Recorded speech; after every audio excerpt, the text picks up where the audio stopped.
Quando completei 18 anos, arrumei um emprego de zelador em uma escola de meu bairro. A posição exigia cuidar de diversas tarefas, desde a disposição do lixo até a montagem de móveis para eventos especiais.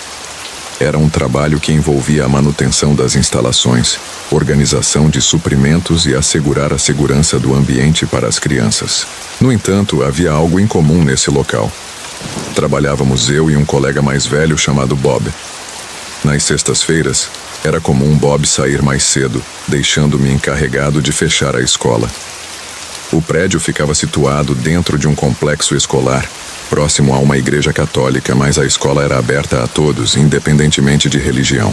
Em um desses dias, perto do Natal, fiquei até tarde preparando as decorações na penumbra do porão. Um ambiente gélido e sombrio, mal iluminado por luzes fracas nos cantos. As janelas pequenas mal revelavam a escuridão que havia lá fora. Aquele porão parecia um labirinto sombrio e claustrofóbico. Enquanto carregava as caixas de Natal, sons abafados de risos infantis ecoaram pelo corredor vazio. Girei rapidamente para olhar ao redor, mas não havia ninguém. Um arrepio percorreu minha espinha, e uma sensação de inquietude se apoderou de mim. Decidi inspecionar cada canto do prédio para encontrar a origem dos risos. Ao retornar ao porão, estranhos ruídos e movimentos começaram. O silêncio tornou-se mais assustador, interrompido apenas pelo eco dos meus próprios passos ecoando pelo corredor apertado. Na escuridão, a luz da minha lanterna oscilava, projetando sombras grotescas nas paredes empoeiradas. Sons de objetos caindo ecoaram do nada.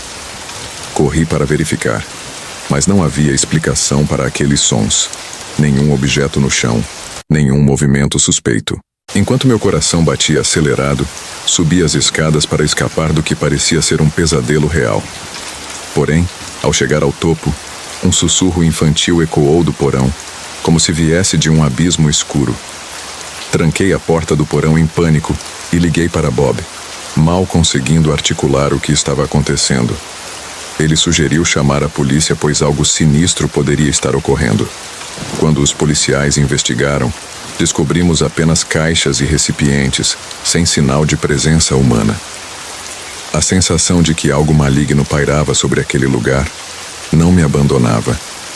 Perturbado, abandonei o emprego pouco antes do Natal, incapaz de encarar novamente aquele porão sinistro.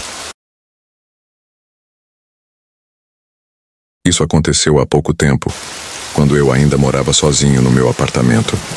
Nunca precisei de medicamentos ou fui diagnosticado com algo que pudesse afetar minha mente. No entanto, em uma noite específica, algo extraordinário e inexplicável aconteceu. Algo que ainda me assombra. Naquela noite, depois de um dia exaustivo de trabalho na construção civil, passei pela academia e, por fim, decidi pegar um X-tudo no caminho para casa. Jantei no sofá e acabei adormecendo enquanto assistia TV. Acordei por volta das 2 da madrugada, confortável sob o cobertor. Levantei e fui ao banheiro. Em seguida, fui em direção ao meu quarto para dormir na minha cama. Enquanto me encaminhava para o quarto, ouvi claramente alguém chamar meu nome vindo da sala. Uma voz feminina, perturbadora e angustiante. Fui à sala, liguei a luz, mas tudo estava embaçado. Pedi à voz para se identificar, mas não obtive resposta. Decidi pegar meus óculos para ver melhor e, ao retornar à sala, não havia ninguém. Meu apartamento era pequeno, sem muitos lugares para alguém se esconder. Por segurança, liguei para minha mãe, mas ela confirmou não estar lá. Confuso, decidi ir para a cama, mas meu sono foi interrompido. Eu tinha a sensação de que alguém estava me observando, e então ouvi novamente a voz feminina chamando meu nome. Desta vez, a voz ecoou do meu quarto. Virei-me e vi uma figura alta e sombria parada perto da minha cama.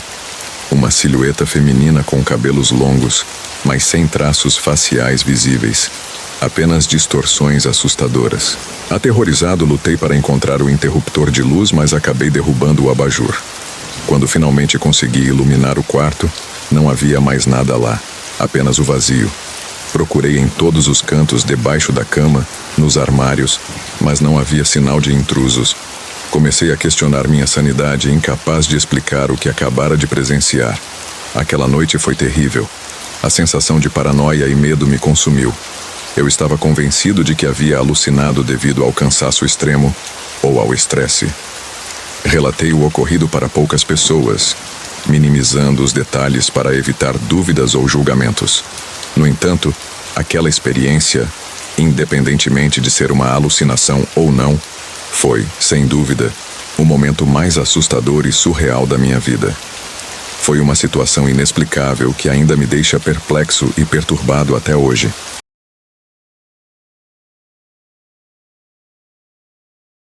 Eu tenho 27 anos e moro com meu irmão James em uma casa que dividimos.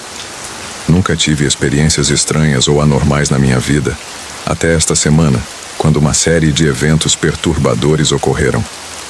Tudo começou em uma noite aparentemente normal. Eu estava na cozinha lavando a louça antes de me preparar para dormir.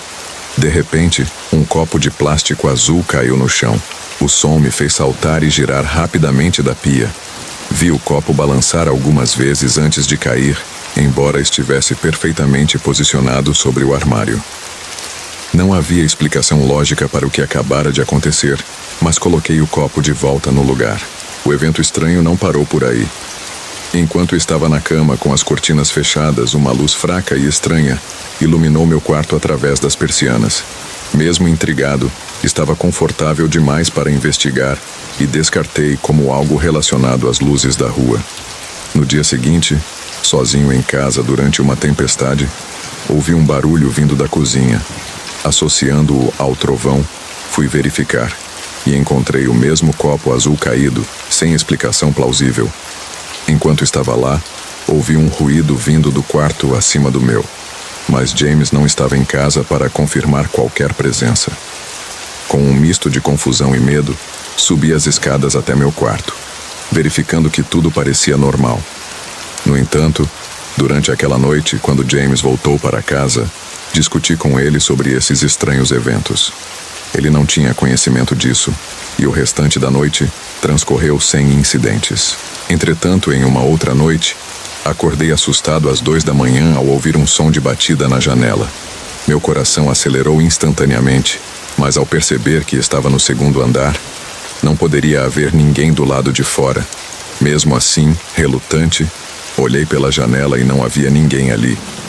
Intrigado e inquieto, corri para o quarto do meu irmão, mas nada parecia fora do lugar. Com o passar das semanas, nada mais ocorreu, e tudo voltou ao normal. Eu, que nunca acreditara em coisas sobrenaturais, fiquei perturbado por aquelas experiências inexplicáveis. Dormi na sala por algumas noites, desconfiado do silêncio repentino após semanas de atividades paranormais inquietantes.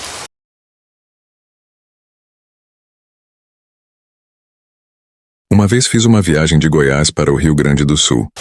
Eu tive que parar em um hotel para dormir durante a noite quando estava na metade do caminho.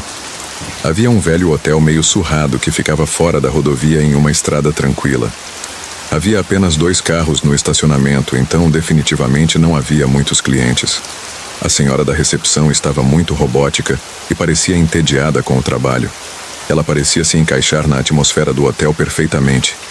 O lobby estava cheio de cafonas, cadeiras e mesas que você esperaria encontrar colocadas na calçada. Os papéis de parede estavam todos desatualizados e igualmente bregas. Não importava, embora eu não estivesse lá pelo luxo, apenas para passar a noite. Já era tarde quando cheguei. Então, quando entrei no quarto, tudo o que fiz foi pegar minha escova de dente e escovar meus dentes antes de pular na cama do hotel. Apaguei a lâmpada ao lado da cama e tentei dormir sem imaginar o que vinha no dia seguinte, um longo dia de condução que tinha pela frente. De repente, bateram na porta. Olhei para o relógio de cabeceira para verificar e marcava quase meia-noite. Fui até a porta e olhei através do olho mágico. Aparentemente, o olho mágico não funcionou porque eu não conseguia ver o corredor. Tudo que vi era preto. Olhei para a fenda debaixo da porta, mas não vi nenhum contorno de pés bloqueando a luz. Então, abri um pouco a porta para espiar no corredor. Não vi ninguém na frente da porta. Abri completamente a porta e então olhei para os dois lados do corredor. Não vi ninguém. Fui até a senhora na recepção. Eu disse a ela que alguém ficou batendo insistentemente na minha porta e educadamente pedi que ela verificasse as câmeras para ver quem poderia ser. Ela disse que não tem câmeras nos corredores e sua reação não foi o que eu esperava, pois ela parecia muito calma com relação ao que eu disse a ela. Ela disse com uma voz calma que havia apenas um outro hóspede no prédio. Eu não tinha certeza de como ela pensava em responder corretamente à minha preocupação ou o que ela esperava que eu dissesse, mas eu logo percebi que ela não seria de nenhuma ajuda. Então a deixei e voltei para o meu quarto, tranquei a porta novamente e voltei para a cama. Desta vez, coloquei meus fones de ouvido e coloquei um desses vídeos de relaxamento de 10 horas do YouTube. Isso não só me ajudaria a conseguir dormir, mas bloquearia qualquer possível som futuro de quem estava decidido a mexer comigo. Funcionou por um tempo, pelo menos. Eventualmente virei para o lado e olhei ao redor do quarto.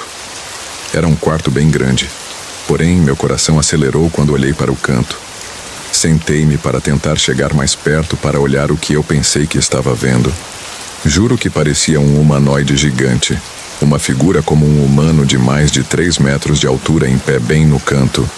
Era tão alto que estava curvo, pois ultrapassava a altura do quarto. Quando montei essa imagem na minha cabeça, senti um súbito horror em meu corpo. Eu pulei da cama para acender a lâmpada, mas quando o quarto iluminou, não havia nada ali no canto. Simplesmente fiquei lá com meu coração batendo forte e rápido. Me dei alguns minutos para me acalmar antes de desligar a luz novamente e deitar de novo. Eu ainda estava com os fones de ouvido tocando e o vídeo de relaxamento ajudou a me acalmar um pouco. Mas não aguentei nem 2 minutos sem me sentar e examinar a sala novamente. Quando o fiz, no entanto, lá estava a criatura no canto. Fiquei paralisado de medo. Tinha certeza que ele começou a mover seu longo braço em minha direção. Me desesperei em ligar a lâmpada novamente. E o canto estava vazio de novo quando a luz tomou conta do quarto, como se espantasse aquela horrenda e grotesca criatura. Eu não quis ficar mais ali. Arrumei minhas poucas coisas em questão de segundos e saí do quarto. Dei a chave para a mulher e correndo saí dali. Ela não disse nenhuma palavra, como se já soubesse o que tinha acontecido. Continuei dirigindo até encontrar outro hotel, onde adormeci profundamente. E no dia seguinte consegui completar a viagem.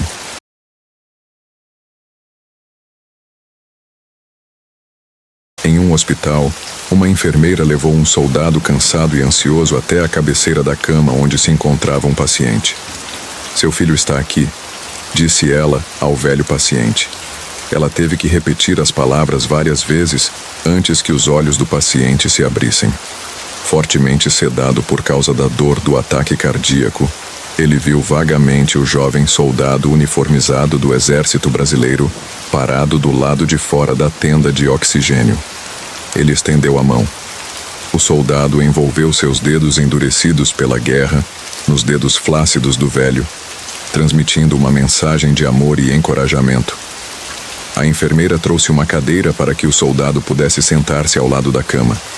Durante toda a noite, o jovem soldado ficou sentado na enfermaria mal iluminada, segurando a mão do velho e oferecendo-lhe palavras de amor e força. Ocasionalmente, a enfermeira sugeria que o soldado se afastasse e descansasse um pouco. Ele recusou. Sempre que a enfermeira entrava na enfermaria, o soldado ficava alheio a ela e aos ruídos noturnos do hospital. O barulho do tanque de oxigênio, as risadas dos funcionários noturnos trocando cumprimentos, os gritos e gemidos dos outros pacientes. De vez em quando ela o ouvia dizer algumas palavras gentis. O velho paciente não dizia nada, apenas agarrou-se firmemente ao filho durante toda a noite. Ao amanhecer, o velho morreu. O soldado soltou a mão agora sem vida que segurava e foi avisar a enfermeira.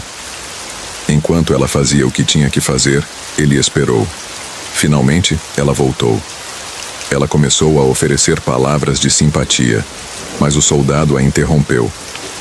Quem era aquele homem? Ele perguntou. A enfermeira ficou surpresa. Ele era seu pai. Ela respondeu. Não, ele não era, respondeu o soldado. Eu nunca o vi antes na minha vida. Então por que você não disse algo quando eu levei você até ele? Perguntou a enfermeira.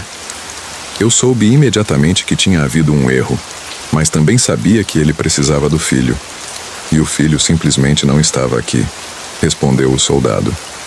Já vi muitos homens moribundos que precisavam de mães, namoradas ou esposas, e vi enfermeiras segurarem suas mãos.